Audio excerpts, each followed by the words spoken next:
Hi, I'm Dani. Welcome to my Miss Universe 2019 pre-arrival favorites. Thanks for clicking on this video. If you're new to my channel, please subscribe and hit that notifications bell, as well as follow me on social media at Dani Walker. Goosey is a naughty boy, and he likes to bark when I film. Yes, he does. So we're gonna let him sit here for a minute. Miss Universe is arguably the most popular pageant or prestigious title in the world, which is probably why this is my most requested predictions video. I don't really like to say predictions though, because I can't tell the future, but there are contestants that I notice each year that stand out that I feel like if I were judging, I would be advancing them. These are the contestants that I have noticed this year. I'm going to tell you a little bit more about them, maybe share some things that you didn't know. Since I am not a fan of how they announce the semifinals in recent years, where they break it up by Africa and Asia Pacific, the Americas, Europe, and wild cards, I'm not a fan of that. So you know what? I am not going to do my predictions video this year as I thought I would, based off of how they're picking those contestants. So I'm just gonna talk freely about the contestants that I am loving this year. If you're watching on a mobile device, make sure that you screenshot this episode, post it in an Instagram story, and tag me at Dani Walker. Haiti. If you watch this channel, you know that I have been such a fan of Miss Haiti for so many years. They've sent so many great representatives to the Miss Universe pageant, and I've just been waiting for them to walk away with a Miss Universe crown, and I think that there's potential for that this year. Their current queen is a professional model. She is stunning, and her advocacies center around work with women and with children, and that's a big hit in the Miss Universe organization, and I have a feeling that they will be highlighting that in all of her contestant bios and paperwork and video clips, and in recent years we've seen that's something that IMG seems to love. So don't be surprised if you see Haiti in a semifinal. Brazil is a huge fan favorite, and after looking at all of the contestants, I still think she's a very strong competitor this year. Her strength is going to be her on-camera hosting experience. She also speaks English, which has lately been an advantage at the Miss Universe pageant, and I think that she is going to come across as very confident. When I saw her national pageant, I remarked that I wanted to see more changes in her facial expression on stage, and during her Miss Universe preparation I have been seeing those changes, so it's very clear that they are gearing up for a very successful year for Brazil, and I cannot wait to see her compete at Miss Universe. USA! Yes, go Chesley! I know that in recent years, a lot of people have criticized USA and saying that they made semifinals or had various placements because of the sash factor, just because a title holder is from the USA. I don't want to believe that. I don't want to say that that is true, but what I think is interesting about USA title holders in recent years is that I didn't love their look going to Miss Universe. Like, I didn't love their preparation, but right after Miss Universe, these women are just flourishing in their careers, and I actually enjoy following them more after their titles than while they're Miss USA, and I'm not exactly sure why that is. I think that there has been a lack of preparation for USA title holders for Miss Universe in recent years, and why not? Miss USA is already living in New York. She's doing things that are going to be similar to Miss Universe, so I think that maybe there's this idea that why does it matter if USA even wins Universe or not, because she already sort of is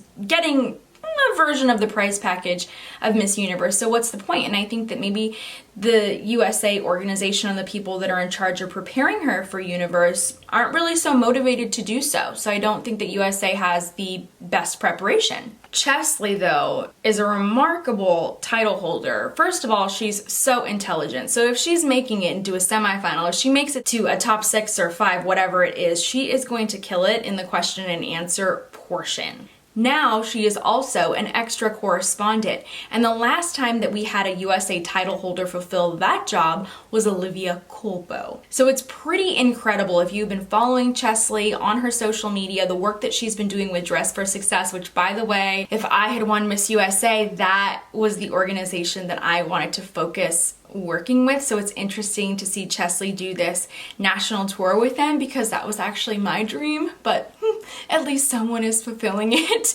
And in addition to that, like I said, her being an extra correspondent is giving her so much experience interviewing people. So really being on both sides and just working with some of the most talented people literally in the world as she interviews them on red carpets. Watch out for Chesley. I think that she is a force to be reckoned with. Miss India is a big time fan favorite. She is absolutely gorgeous, and she seems to care a lot about addressing public health, so it's great to see that she has a cause that she wants to discuss and talk about. That's going to be necessary, I believe, to do well and advance at Miss Universe. The one thing that surprised me, though, that was on her paperwork is the emphasis they're placing on all of her experience as a model and in commercial acting work. So I was surprised that they listed a ton of that experience in her bio when I didn't feel like it was necessary to list all of those things, because she is obviously so gorgeous. Chile has been a fan favorite. She was one of the later titles to be crowned this year, so I think that the disadvantage there is not having as much preparation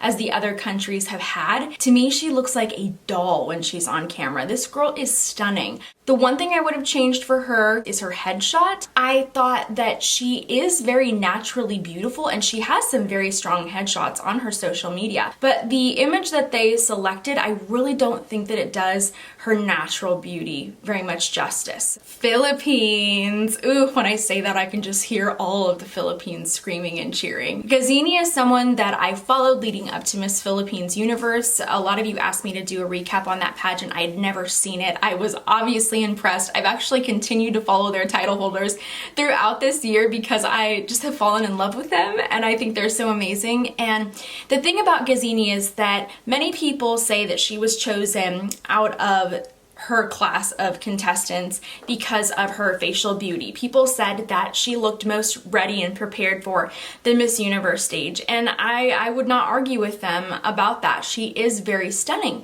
But one area of competition that she didn't exactly excel in would have been on-stage question. And although this wasn't something that was a deal breaker at her national pageant, when you go to Miss Universe, it is going to be something that will be make or break in that top 6 or top 5 or top 3, however they break it up this year.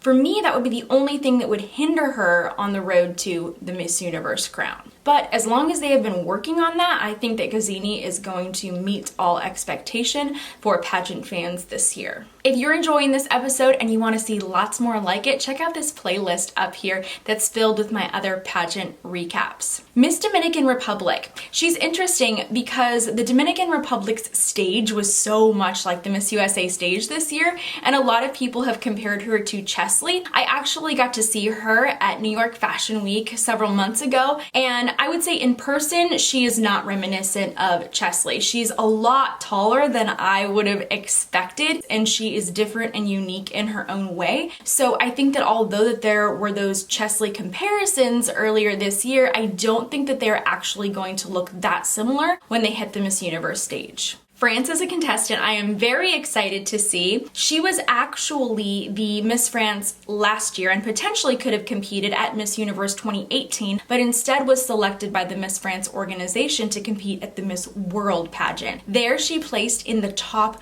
12, although many people predicted her to actually win Miss World. I think that since her time preparing for Miss World, she's only grown as a competitor and as a celebrity within France, and she has this timeless elegance about her, in addition to standing out simply for her red hair. Miss France, obviously, in recent years has had a Miss Universe winner, and I think that Maeva has incredible preparation that's going into Miss Universe this year.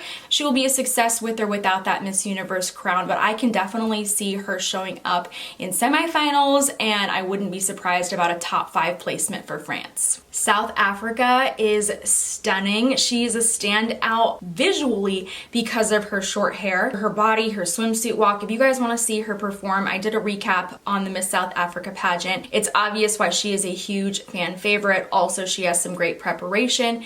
The unique thing for me about her is that their national pageant allowed for online applications from thousands of women in South Africa. So it was a very different process. And since then, she's just continued to grow and blossom. The issue that she wants to address is gender-based violence, and she's all about encouraging women to embrace their natural beauty, and I think that she does that beautifully. Argentina, she has an incredible body, she has a beautiful face, and to me, she probably would have done very, very well during the Trump era when there was a high emphasis on that. I'm not sure how she's gonna do this year because they're looking for a lot more than just beauty now at IMG, but regardless of that, she does stand out. When I watched her compete in swim for her national competition, I thought that going into Miss Universe, we could see some more changes in her facial expressions. I think that that would serve her very well for this next competition. We'll see what she brings to the stage. Miss Indonesia is stunning. She recently visited the MUO offices. It looks like she's been working with some different sponsors in the US. Her photos are beautiful. She is a little bit soft-spoken in her video footage. She might get looked over in Miss Universe if she does not work on being the woman in the room that everybody just turns and looks at and listens to. That's something to notice, but she is stunning and she does do a lot of work within her community. She's made so many different appearances, which I love to see. I love title holders that are active in their preparation for Miss Universe. In recent years, Colombia has had a lot of success at the Miss Universe pageant and got really close in 2015 to taking home that international title, and it was different last year when we didn't see a placement for Colombia. That surprised a lot of people, but I think that Colombia can make a comeback this year. This year's title holder seems to be very naturally beautiful on social media. She also seems to be a very active title holder, which I think is very important in preparing for the job of Miss Universe, and I would like to see her in a semifinal. Miss Ireland is familiar for US pageant fans. She was 4th runner-up to the Miss District of Columbia USA 2019 title. Since then, she competed at the Miss Ireland Universe pageant, and she became the first biracial woman to represent Ireland at Miss Universe, which is going to be a huge talking point. I'm sure that's going to be something that we hear about during the pageant. In addition to that, she is very passionate about women in technology, and I think that's something else that IMG is really going to love and gravitate towards. What do you think of my picks so far? Do you agree or disagree? Comment your favorite countries down below. Miss Panama is someone who did not catch my eye recently online, but when I was looking into the contestants even more, she seems to have this light about her. She has this genuine type of smile which really drew me to her, and in addition to that, she is someone who has overcome some obstacles. Right now she has 40% left of her meniscus in her knee, which obviously makes it difficult for her in a runway walk, and honestly when I see that, it is pretty inspiring and exciting to see her representing her country regardless of any issues that might be affecting her walk. Obviously, a strong and confident walk is something that judges are going to be looking for, but I think that if she shares her story and she's confident about it and open about that, that actually she can turn it around and it'll be something really inspiring that people will love to see on the Miss Universe stage. Miss Vietnam is someone I think everyone needs to pay attention to, and I don't believe that she's really gotten as much recognition as she should from fan pages, which granted that doesn't really matter. The fan pages aren't judging, but I think people should take more notice of her. Not only is she a professional model, but she also has her own nonprofit organization called Women Empowerment, and she does such incredible work there to empower women to build confidence, women of all ages. She speaks to literally hundreds of women and is building these women up, like building up their confidence, in addition to all of the other charity work that she's doing in her country, and in addition to all of the other appearances she's making. This woman is absolutely remarkable, and regardless of a placement at Miss Universe, she's doing so much for women, and so much for women not only in her country but all of those who are following her journey and being affected and impacted by her. And that's something that I really want to recognize, is when we see a title holder doing some great work regardless of a crown and sash. And the work that she's doing right now, I believe, is going to be much more long lasting than really anything she might do as a title holder. So I really want to commend her and say what excellent work she's doing with her title this year. She has really stood out and impressed me. Puerto Rico, let's talk about her. She has had a long history in pageants, beginning with 4th runner-up for Miss Florida Teen USA. She was 4th runner-up top model of the world after competing at Florida Teen USA. Then she went on to receive 3rd runner-up at Miss Grand International. After that, she was 1st runner-up at Miss Florida USA 2019, and then she went on to win the Miss Puerto Rico Universe title. So she has a ton of pageant experience. Madison is very well prepared for the Miss Universe pageant, so it's no wonder that she is in numerous predictions, and she's a huge fan favorite. To me, she has gotten even more beautiful over the years, and I think that because she is now this Puerto Rico representative that speaks English as her native language, that she can do very well at the Miss Universe pageant. I'm not saying that not speaking English is something that would stop you from winning the Miss Universe crown, but it does seem that contestants who speak English as their native tongue, or that they're very comfortable with it, that they seem to excel at Miss Universe in recent years. What can I even say about Miss Thailand? What can I not say about Miss Thailand? I'll just say this, that if Miss Thailand this year does not win, I think it's going to be a huge upset in the pageant world. To me, she has that Catriona type appeal and draw, and in a way she's a little bit similar. She was raised in Canada, but she speaks Thai and she speaks English both fluently. She has competed before at Miss Thailand as well as represented Thailand in another international pageant, but she has something special about her that you really can't put into words, and it's the way that she is on camera. She has been able to display her personality across social media while speaking in a very articulate way. She also is beautiful in all of her photo shoots. She's stunning with makeup, she's stunning without makeup. This girl literally has it all for the Miss Universe title, which is why so many people are invested.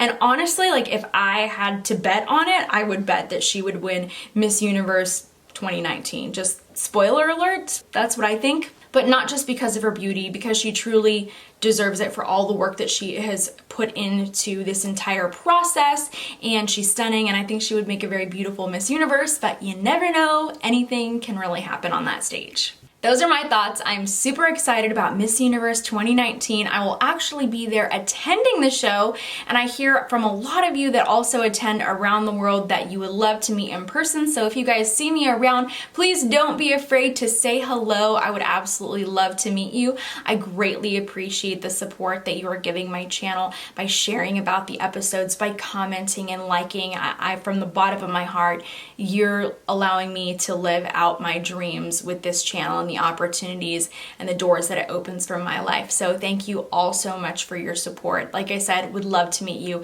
at Miss Universe if you're attending this year. Aside from that, I hope that you enjoyed this episode, that you'll be subscribed, hit that notifications bell, and tune in for lots more, as well as follow me on social media at Dani Walker so we can interact there as well. Thank you so much for tuning into this episode. I'll see you next time.